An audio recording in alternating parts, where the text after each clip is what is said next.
નાની રસોઈમાં તમારું સ્વાગત છે।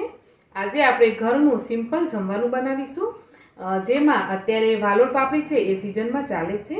તો શાક આપણે વાલોળ પાપડીનું બનાવીશું, સાથે જ આપણે બાજરીનો રોટલો બનાવવાના છીએ। તો ચાલો બનાવવાનું શરૂ કરીએ। આજના જમવામાં સૌથી પહેલાં આપણે ભાત બનાવીશું। તો એના માટે 1 કપ ચોખાને કુકરમાં લઈ લેવાના। ચોખાને પાણીથી બરાબર ધોઈ લીધા। હવે ચોખા ચડે એટલું આપણે પાણી એડ કરી દઈશું। સ્વાદ પ્રમાણે મીઠું। મીઠાને ચોખા સાથે બરાબર મિક્સ કરી લેવાનું। ઢાંકણ ઢાંકીને આપણે ભાતને તળવા માટે મૂકી દેવાના છે। ભાત તૈયાર થશે ત્યાં સુધીમાં આપણે વાલોળ પાપડીને સાફ કરી લઈએ। તો અહીંયા મેં ઘરની વાલોળ લીધી છે। તો શનિ રવિ અમે ઘરે ગયેલા, તો ઘરેથી હું વાલોળ પાપડી લાવી છું। તો એને આપણે પહેલાં સાફ કરી લઈએ। તો વાલોળ પાપડીને આપણે પહેલાં આજુબાજુથી એની નસો હટાવી દેવાની।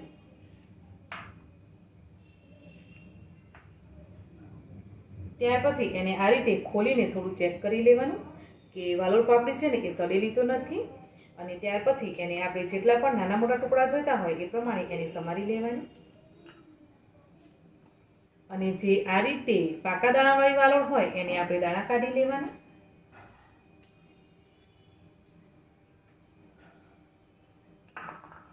અત્યારે બજારમાં વાલોળ પાપડી છે ને એક બહુ જ સરસ આવવા માંડી છે, એકદમ તાજી ને ફ્રેશ। તો બજારની વાલોળ પણ તમે લઈ શકો।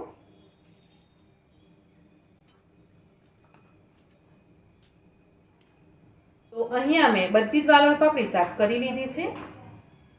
અને વજનમાં વાલોળ પાપડી છે ને એ સાફ કર્યા પછી 500 ગ્રામ જેટલી છે। વાલોળ પાપડીને બાફવા માટે મેં પાણી ગરમ કરી લીધું છે। તો આપણે વાલોળ પાપડીને પાણીની અંદર એડ કરી દઈએ। સાથે અડધી ચમચી મીઠું એડ કરી દઈશું। તો ગરમ પાણીની અંદર વાલોળ પાપડીને એડ કરીને આ રીતે થોડું કરી લેવાનું, જેથી વાલોળ પાપડી સરસ ધોવાઈ જશે અને થોડી સોફ્ટ પણ થઈ જશે। પ્લસ કે એની અંદર જે આ દાણા છે ને એ થોડા ચઢી જશે। અને વાલોળ પાપડી છે ને ફ્રેન્ડ્સ એ થોડી વાયુ પ્રકૃતિની હોય, તો આ રીતે કરીને શાક બનાવશો ને તો એ તમને પેટમાં ગેસ પણ ઓછો કરશે। અહીંયા આપણા ભાત પણ બની ગયા છે, તો એને આપણે ઉતારીને સાઈડ પર રાખી દેવાના। તો જ્યાં સુધી આપણી વાલોળ પાપડી છે એ થોડી સોફ્ટ થાય ત્યાં સુધીમાં આપણે વાલોળ પાપડીનો મસાલો બનાવી લઈએ। શાકનો ફ્રેશ મસાલો બનાવવા માટે આપણે પહેલાં તો ખાણી દસ્તો લઈ લેવાનો। એની અંદર થોડું લીલું લસણ,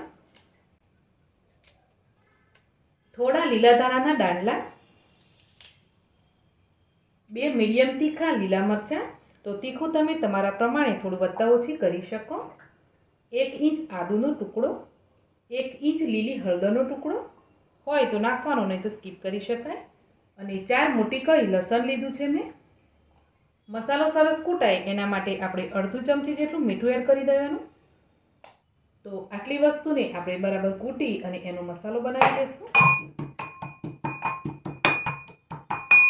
તો અહીંયા આ રીતે આપણે બધી જ વસ્તુને કૂટીને મસાલો બનાવી લીધો છે। આ રીતે ફ્રેશ મસાલો બનાવીને તમે શાક બનાવશો ને તો એકદમ સ્વાદિષ્ટ બનશે। બીજી બાજુ 5 મિનિટ જેટલો ટાઈમ થઈ ગયો હતો, તો મેં ગેસને બંધ કરી દીધો છે। હવે વાલોળ પાપડીને આપણે પાણીમાંથી કાઢી લેવાની। આ રીતે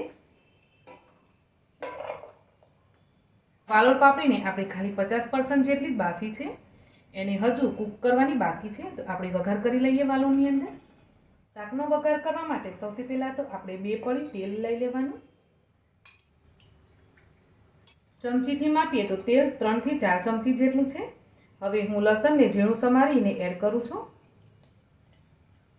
ત્યાર પછી અડધી ચમચી મેથી દાણા, અડધી ચમચી રાઈ, અડધી ચમચી જીરું, અડધી ચમચી અજમો અને અડધી ચમચી હિંગ એડ કરી દઈશું। આટલી વસ્તુ થોડી ચડી જાય એટલે આપણે ગેસની ફ્લેમને થોડી ધીમી કરી દેવાની। અને ત્યાર પછી આપણે જે આ મસાલો બનાવ્યો ને એ મસાલો આપણે એડ કરી દેવાનો છે। આ મસાલો છે ને 1 થી 1.5 ચમચી જેટલો બને છે આપણો, તો આપણે બધો જ એડ કરી દઈશું। જો તમને એવું લાગે કે મસાલો થોડો વધારે છે તો તમે એને થોડો બચાવી શકો। ત્યાર પછી થોડા સૂકા મસાલાઓ એડ કરી દઈએ આપણે। તો હળદર પાવડર આપણે લીલી લીધેલી એટલે અડધી ચમચી આપણે સૂકી હળદર પાવડર એડ કરવાની, થોડું લાલ મરચું પાવડર ટેસ્ટ પ્રમાણે, અડધી ચમચી ગરમ મસાલો।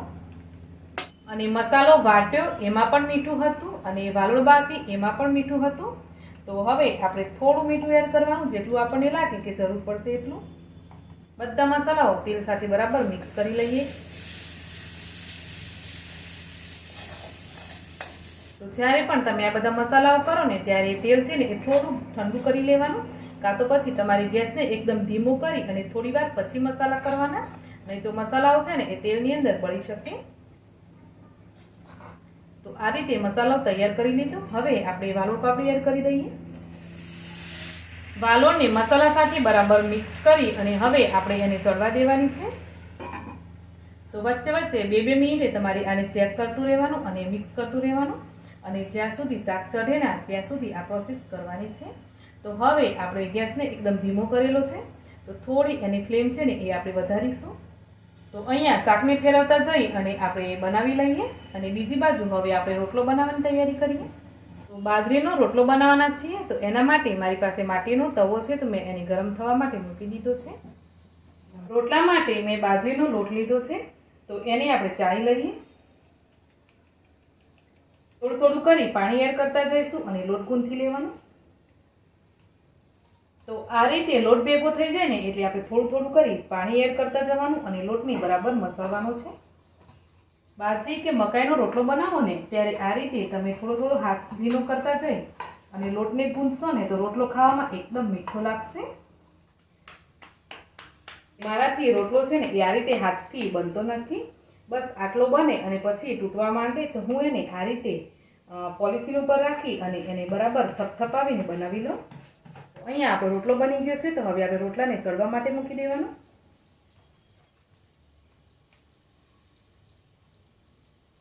વચ્ચે વચ્ચે શાકને પણ જોતા રહેવાનું છે. રોટલો એક બાજુથી થોડો શેકાઈ જાય એટલે આપણે એને પલટાવી બીજી બાજુથી શેકી લેવાનો. તો રોટલો બીજી બાજુથી પણ સરસ ચડી ગયો. તો હવે આપણે આને આમ ઊંધો રાખી દેવાનો એટલે રોટલો સરસ ફૂલી જશે. તો અહીંયા આપણો રોટલો છે ને એ સરસ ફૂલી ગયો છે. ચાલો, આપણા રોટલા બનીને તૈયાર થઈ ગયા છે. બીજી બાજુ આપણું વાલોળ પાપડીનું શાક પણ બની ગયું છે. ઉપરથી થોડા લીલા ધાણા એડ કરી દઈએ.